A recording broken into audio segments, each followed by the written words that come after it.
Morning. Well, let's ask a man who many believe should be Prime Minister, could deliver Brexit and could actually to get Theresa May out of power and take over. Well, his name is Jacob Rees Mogg. He's chairman of the European Research Group. He's a Tory MP for North East Somerset and a member of the Brexit Select Committee and joins us now. Good morning to you, Jacob. Good morning, Julia. That was quite an introduction. Well, this is what people are saying. First question, do you agree with David Davis and Boris Johnson that the Prime Minister's proposed Chequers agreement doesn't deliver real Brexit? Yes, I do. Over the weekend, I only raised questions on what had been agreed because I was surprised that members of the Cabinet had gone along with something that seemed on the face of it to be tying us into the European Union one way or another. And once David Davis and Boris Johnson set out their resignation reasons, it became clear that Brexit and Chequers are not the same thing. It would certainly appear so. In his resignation letter, Boris Johnson has talked about how the dream is dying, suffocated by needless self-doubt, and saying it is as though we're sending our vanguard into battle with the white flags fluttering above them. It doesn't sound like Brexit is going to be delivered. So what are you going to do about it? Well, there is some encouraging news, and that is that the law setting out our departure from the European Union is in place. So the Article 50 Act was passed before the general election, and the Withdrawal Act came into force about 2 weeks ago. That means that with nothing else happening, we would leave the European Union on the 29th of March next year without a deal. Any deal that the Prime Minister gets has to be voted through Parliament and voted into law. And if it's this bad deal from Chequers that keeps us in effectively the acquis communautaire, the EU rule book, which is subject to the European Court of Justice, for all the Prime Minister says, the European Court of Justice would remain effectively the Supreme Court in goods and agri-goods. And that won't get through Parliament. People like me will vote it down. Have you got the numbers to vote it down?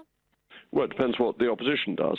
But if the Labour Party decides to support the government and have a sort of German-style grand coalition, then the government could get it through. The Labour leadership has basically said, and certainly the likes of Keir Starmer, the shadow Brexit secretary, has said basically, any deal is better than no deal. So it sounds like they would support it. Well, I think there are considerable splits in the Labour Party. We'll have to see what the Labour Party does. But for a government to get its business through on the back of opposition votes is really unstable territory, because the opposition may vote for you one day, but it won't vote for you the next.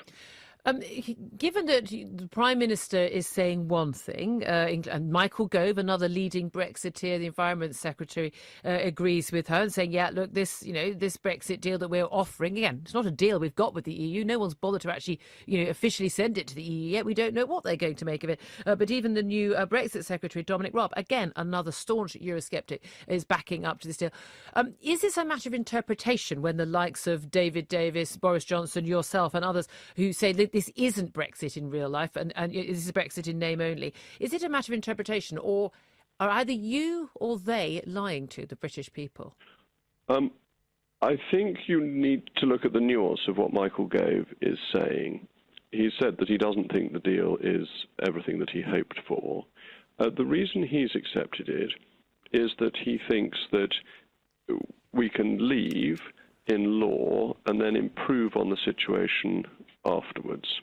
Now, I happen to think that once we have an international treaty and it is legislated for, that will be extraordinarily difficult.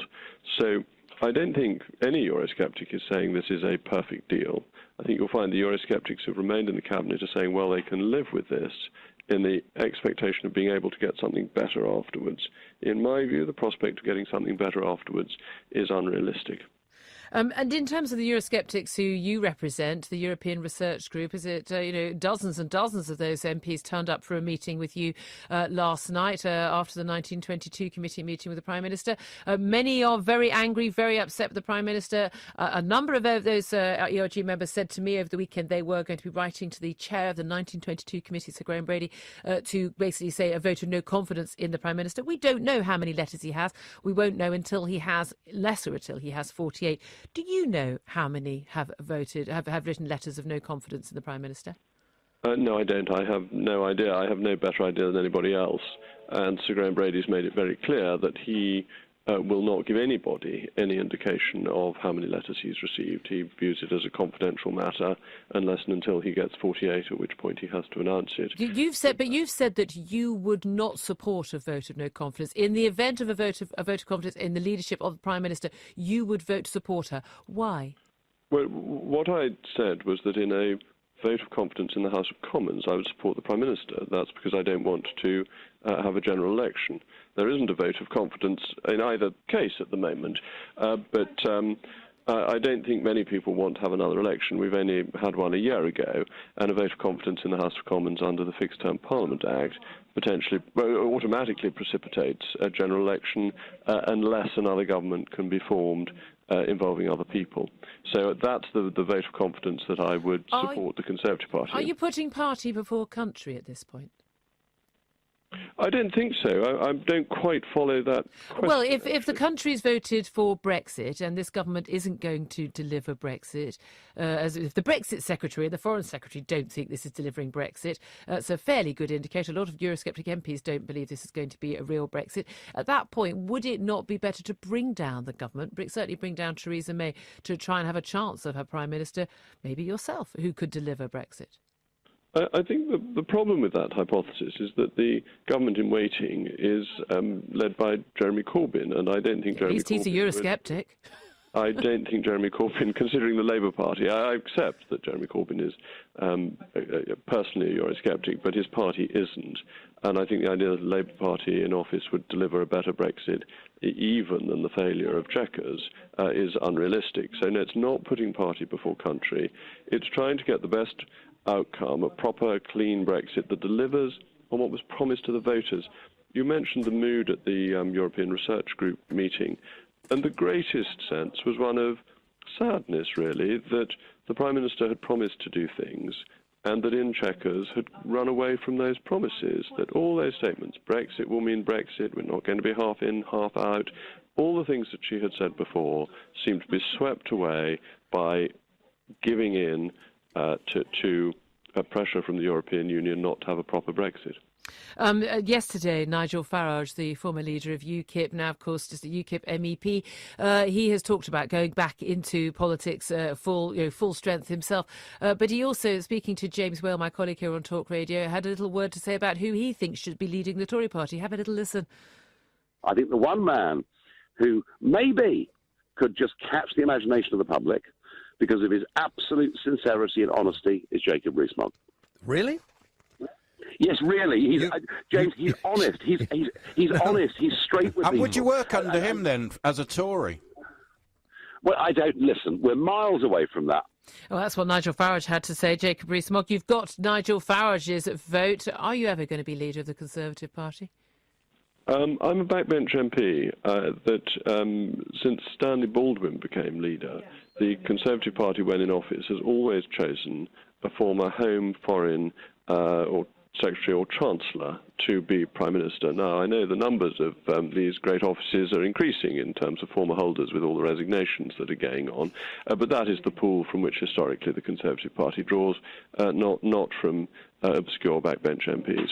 You're a obscure backbench MP. Can I just ask you one final question? Dominic Raab is the new Brexit Secretary, staunch Eurosceptic, very strong campaigner on that front. Does it matter, though, who's in the Brexit Secretary job, since the Brexit negotiations are being run by civil servant Ollie Robbins? As so often, you put your finger on the issue that what is the point of the Brexit department if all the decisions are made in Downing Street? And that's at the heart of David Davis's resignation letter, that if you think about this 120 pages that was presented at Chequers, this was drawn up without letting the Brexit Secretary know. Writing 120 pages is quite an arduous task. It's not done in a couple of days. At the same time, the Brexit department was charged with putting together a white paper, which it was working away on, which is now going to be completely bowdlerised, taken over by the 120 pages worked out in secret in Downing Street.